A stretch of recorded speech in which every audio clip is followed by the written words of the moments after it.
Well, good morning, everyone. Welcome to another episode, if you will, of the Toolkit.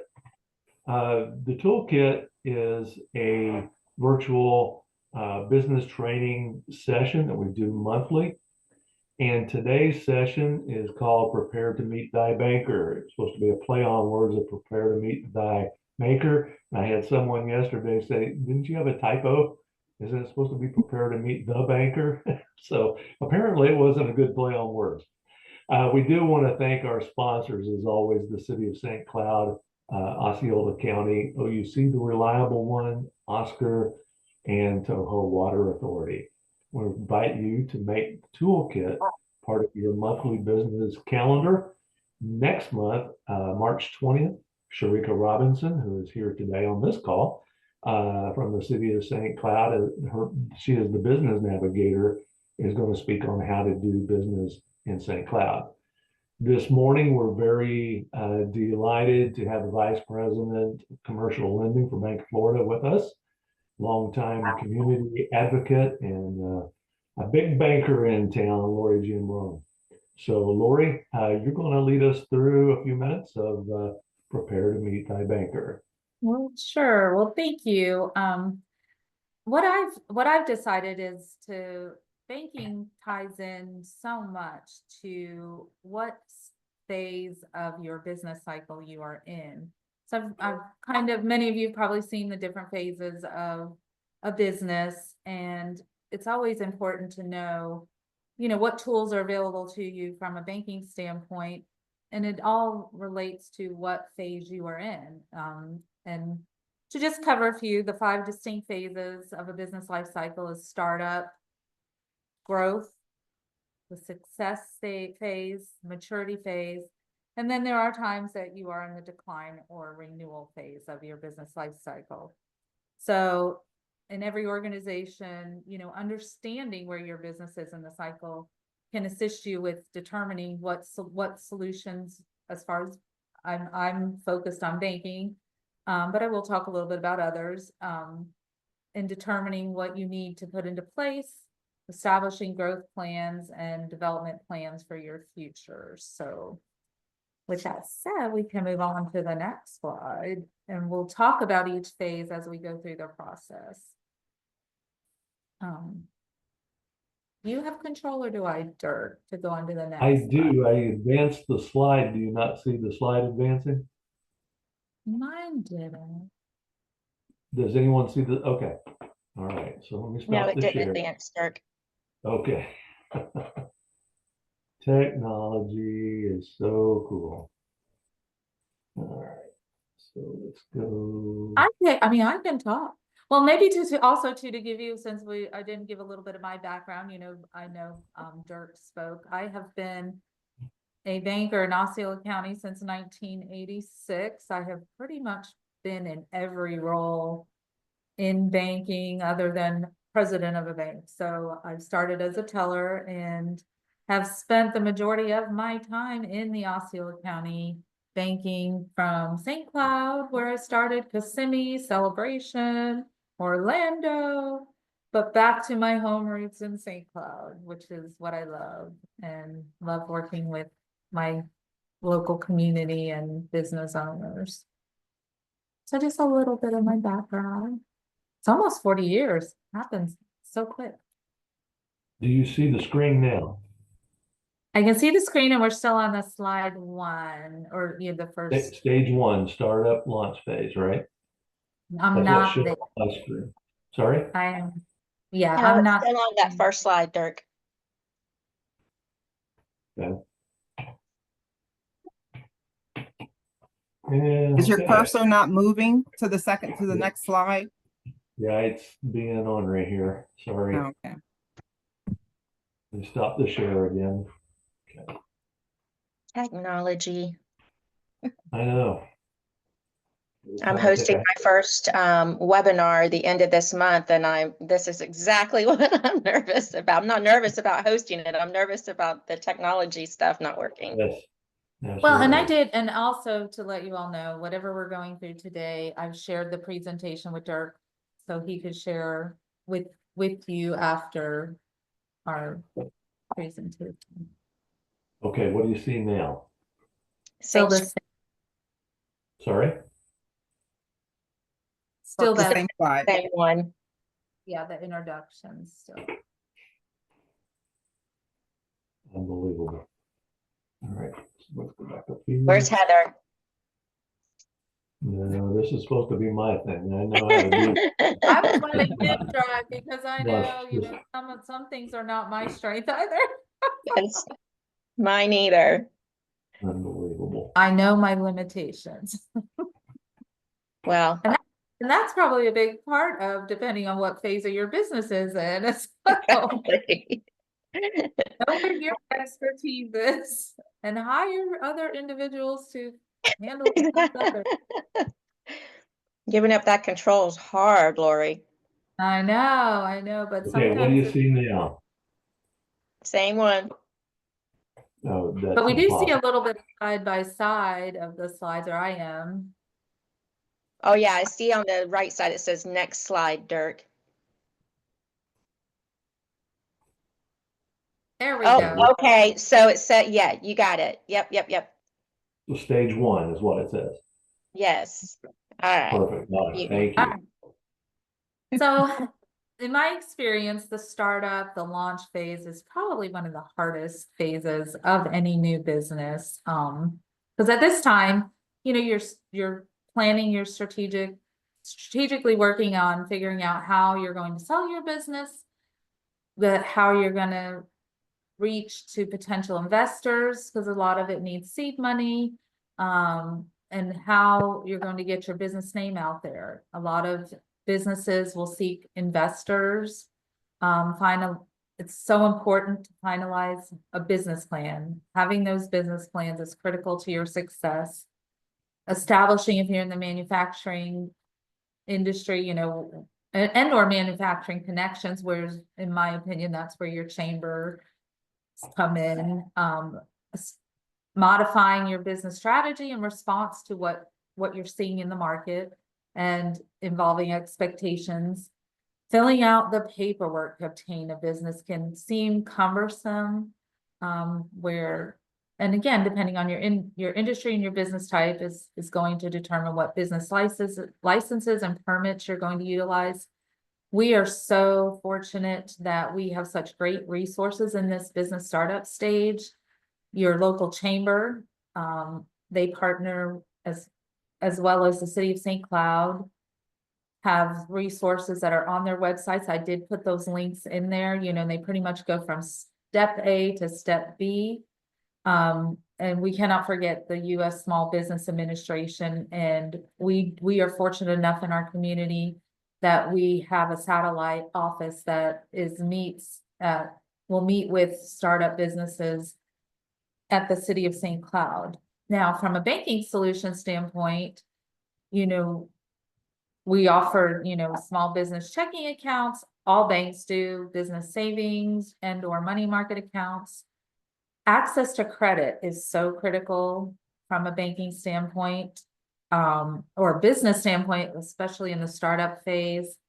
In my years of working with startup businesses, you know, credit cards and SBA loans tend to be the first funding source from a banking standpoint when you're starting up, because you don't have the historical data. And then just to recap, you know, having that business plan is so critical to gain that funding, those funding sources through SBA and through your credit card companies.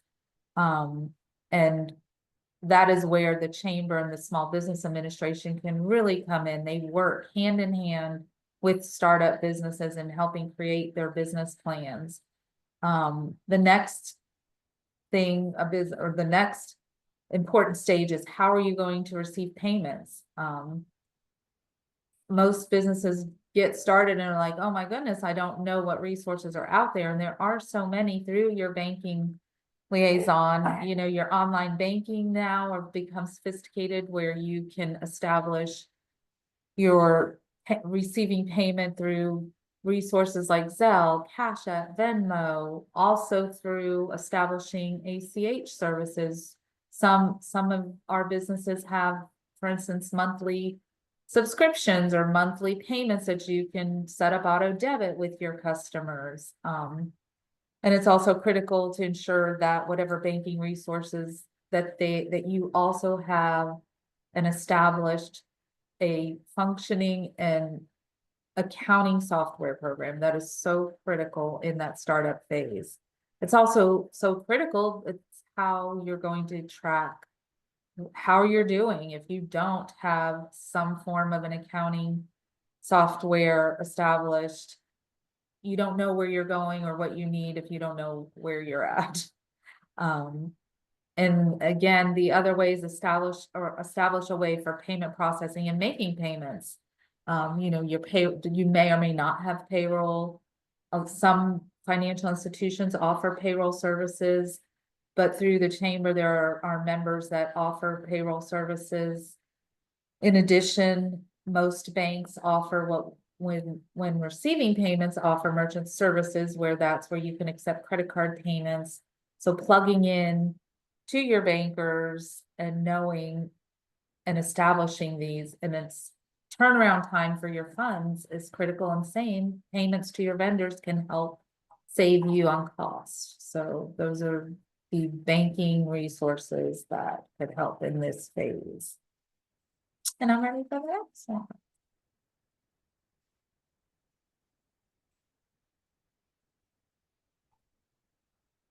Then stage 2 is the growth phase. This is where I feel a lot of the small business owners are starting to now look at what are some items that I need to really maybe relinquish control over, or where is my expertise? Where am I doing well?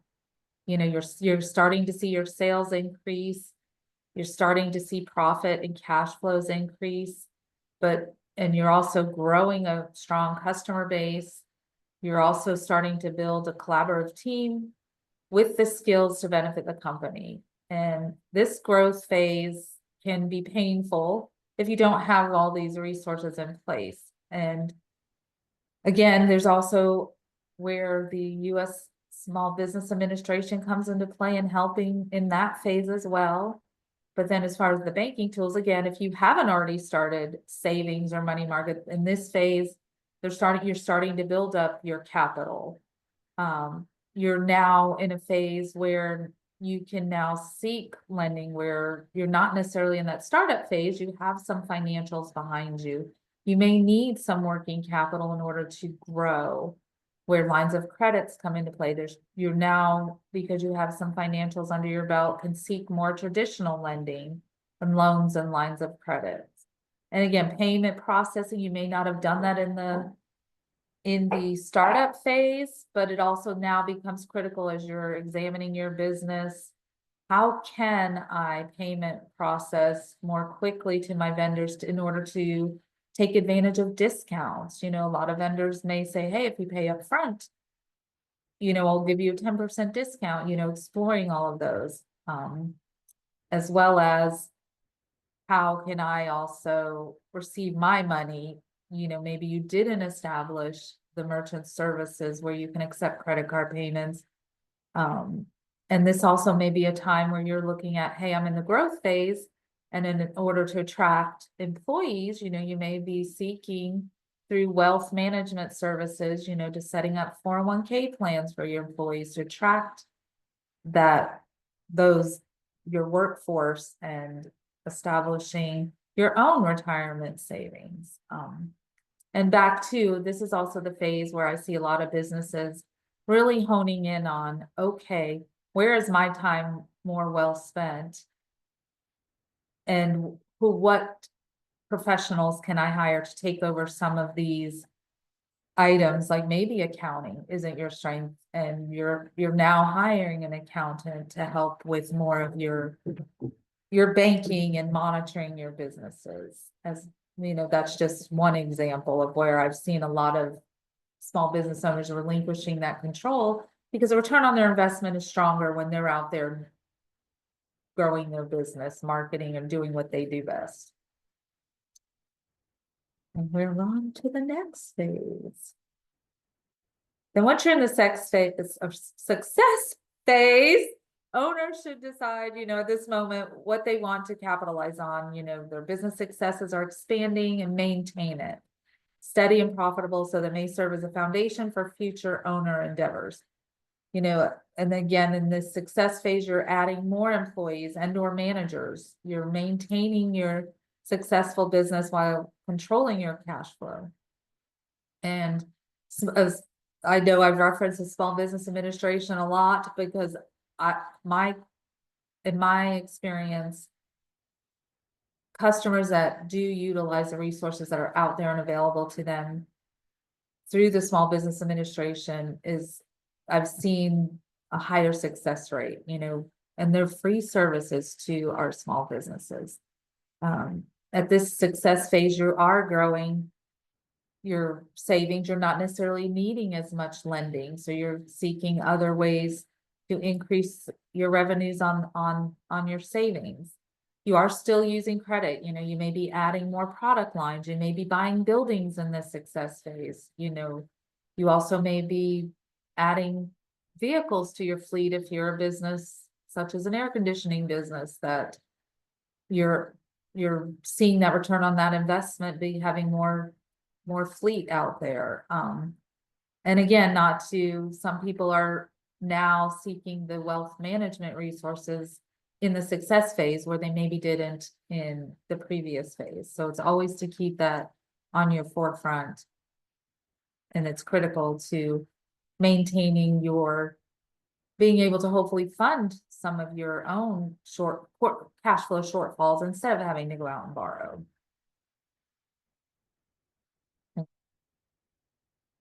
And to me, at the success phase and the growth phase, I thought it was very critical to where businesses should really be focusing on increasing their profitability, because now they've gotten over the hurdle of that startup. And we talked a little bit about automating employee expense controls. You're monitoring these more diligently, and there's tools out there where business credit cards are equipped to monitor spending.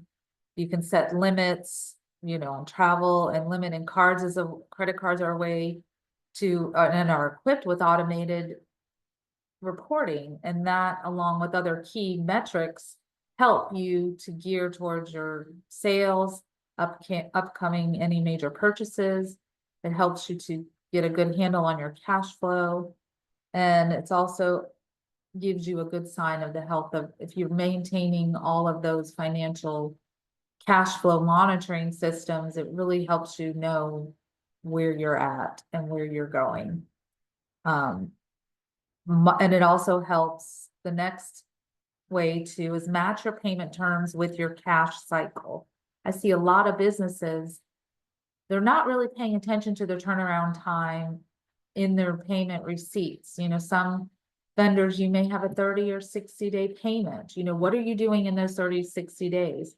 Can you shorten that, receiving those payments, by offering these other tools such as credit card payments, or offering discounts to your vendors, saying, hey, well, if you pay me in 30 days, I'll offer you a 10% discount, or if you pay on demand, these are the items that will help you increase your profitability in going and negotiating with your vendors.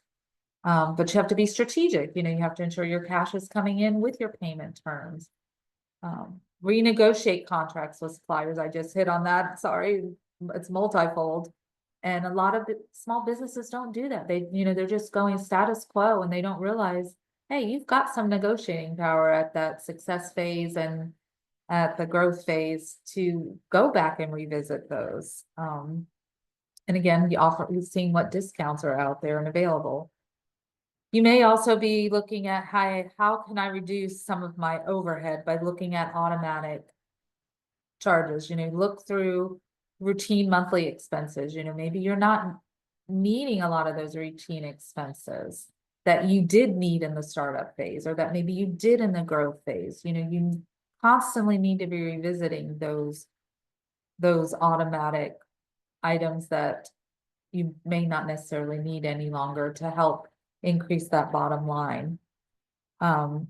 I know a lot of people and businesses have gone to, maybe you have been renting space. Is that really the best bang for your buck? You know, are there some employees that I can offer telework, you know, and reducing that overhead? And with our current environment and as sophisticated as our computer systems are coming now, Zoom meetings, you name it, that technology has come a really long way. And those are a lot of items that businesses have to explore when they're at this stage. And it's ensuring to do it in the right time. Then the maturity phase, this is the phase at this point, and I've seen a lot of my business clients. And hopefully you're building up to this maturity phase, because the hopes are now you've increased your cash flow, you've shown your bottom line has grown. The maturity phase is the stage where, are you going to continue your business? Are you, when you're getting to retirement, or you maybe have grown it, and you've grown the profitability and the bottom line that you want to sell? Or the phase at this maturity phase is, what have I done to succession planning? You know, you may have children that are in your business, or you may have a key person that has been working side by side with you that wants to take over the business. Have you ensured that your finances are in a good place and to meet any of those opportunities? Because the valuation of your business is your net income, is your revenues, is the assets of your business, that you've grown it to this phase.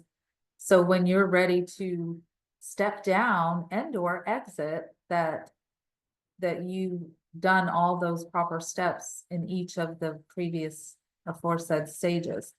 And sometimes a lot of businesses at this maturity phase, they may go out and increase their locations because they want their business to have stronger asset size, have a stronger net income to build up to that. I see a lot of my borrowers or my clients, they start this phase usually 2 years prior to their wanting their exit strategy, to ensure that on paper and in general that you have a strong, non-volatile business to pass on either to the next generation and or to sell. And again, utilizing the resources for the credit and your wealth management services that every financial institution offers, you know, helping through that succession planning phase. If you sell, you know, how are you going to utilize those dollars, you know, to pay less in taxes? You know, everyone, we love taxes, right? No, not so much, but that group at any financial institution can help you when you're reaching this phase. Now, this is the phase that a lot of businesses don't like to see, but at some point in time, you do have to know there may or may be a renewal or decline phase. And if you truly are utilizing all those resources, your cash flow, revenue and profitability have all dropped, and you're at the conclusion of a business life cycle, you know, to close down, that you can no longer keep up with the competition. There's an inability to adapt to changing business environments. Now, the goal is, if you have implemented a lot of those previous stages, you know that this stage is coming, so that you're not putting yourself in a financial bind, that when and if you do decide to close down your business, that you're not closing down in a dire financial position. And again, going back to, if you are implementing all those monitoring where you're at, this won't be a surprise for you, and ensuring that you implement your partners, you know, having a good accounting firm, a good banker, you know, you're talking with them, you're meeting with them. Most of my clients, I try to meet with minimum annually to say, hey, what are your new goals? Where are you at? How are your cash flows? If you have a good banker as you're on your side, on your team, that they will be doing that with you. And a lot of new businesses, they don't know how to necessarily read a financial statement as they're first getting started. That's not their ball of wax. Let's say I'm going back to the air conditioning, they're HVAC certified. They've never really had to maintain that business plan or ensuring they're monitoring where their cash flows are, ensuring they're implementing these items to help keep their cash flow on track and staying strong. So those are so critical. Your accountant, your banker, they all need to be talking together and all on the same page. And the key takeaways, I think it's critical, and I hope it all ties together is, understand the importance of growth strategy. Well-defined growth strategy is essential for aiming for long-term success. It helps setting clear goals, identifying your opportunities, measuring progress.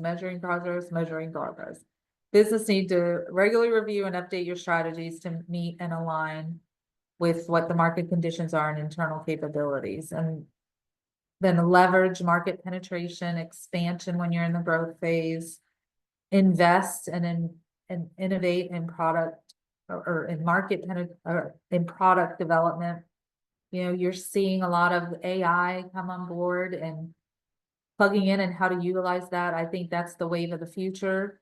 And I don't know, Dirk, if we have any AI companies in our chamber or that specialize in different AI technologies, but ensuring your business is in some form or fashion. AI could be leads. There's companies out there that offer that.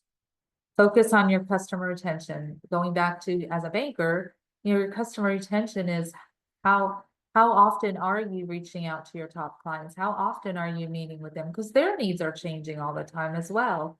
And you want to be ahead of the game. And if you're meeting with them and you're both strategizing together, you build that relationship and that customer retention. It's more than just a one-time transaction, hopefully, that you're always in front of them. And again, that's with your customer retention, it's those strategic partnerships are the same, just as critical. Having those resources and meeting with them on a regular basis. But sometimes a second set of eyes is critical, where your banker comes into play, where your accountant comes into play. We have so many where your technology comes into play. All of those add to the bottom line and the benefit of your business. And then that goes right into then implementing all that strategic planning as you've met with your strategic partners. You've got to pull the trigger. I see a lot of businesses meet with all these strategic partners and they get a great plan and goal set and then never implement them, And then the second part, they may implement them, but then they never monitor them. They don't know if something's not working and you're investing time and energy in it, when to cut bait, when to say, okay, this is not working. I need to now maybe shift my gears. But again, going back to continually monitoring, you're not gonna know. And that's where I see that the monitoring stage doesn't play a big, heavy role. And by understanding a lot of these key takeaways, and actionable steps, you can always position yourselves. You can never let your eye off the ball. And a lot of businesses do that. And it's just in my experience. And that's where hopefully we're all here and giving them the toolkits and sharing with them that you just really cannot keep your eye off the ball in all areas. And maybe one ball isn't your expertise and you need to ensure you have somebody that is watching that ball, and like your accountant or your bookkeeper or your strategic planner, your wealth manager, that they're managing that ball for you, and you go do what you do best. You may be best at marketing and growing that business and growing that customer retention. Know where your strengths are and relinquishing those so that your business is successful. And I think that's all I had for presentation, and I'm welcome to open up any questions and offer any advice. I did put my contact info. I'm always here, you know, I may not have what you're looking for, but I know so many of our business owners, or I know so many of our other financial institutions. We all know each other. We all work so well together. I know there's some products that I offer that maybe a bigger bank doesn't, because we are a smaller community bank. But then I also know some of the larger banks offer services that I can't. I have great resources in our community that's how I view myself, as a consultant, not necessarily, of course, I'd love to be your banker, but you know, we all work so well together. I don't have any questions. Thank you, Lori. I have to Any run, questions? Go ahead. but thank you so much. Let's get together for coffee or lunch. Sounds great, Lisa. It's good to All see right, you. darling. Bye. So one comment that I do have, Lori, is that I knew a longtime financial advisor who said none of us like to pay taxes, but there are worse things than paying taxes, like not making money. So Right. some really good There's that points. double-edged sword, right? Right. So we want to thank Lori and Bank Florida for making their time available today as part of the Toolkit series. Next month, we have Sharika coming up on how to do business in St. Cloud. We're looking forward to that. Also remind you to look on our website, stcloudflchamber.com, to see our upcoming events. And then finally, don't forget our 2025 golf tournament presented by Orlando Health is coming up Cinco de Mayo weekend, May 2nd. So on behalf of all of us, yes. So on behalf of all of us here at the Chamber, we want to again thank Lori Giambrone and Bank Florida, and thank you all for attending the Toolkit. Bye-bye. Thank you. Thank you. Thank you, Lori. Thank you, Dirk. Thank you.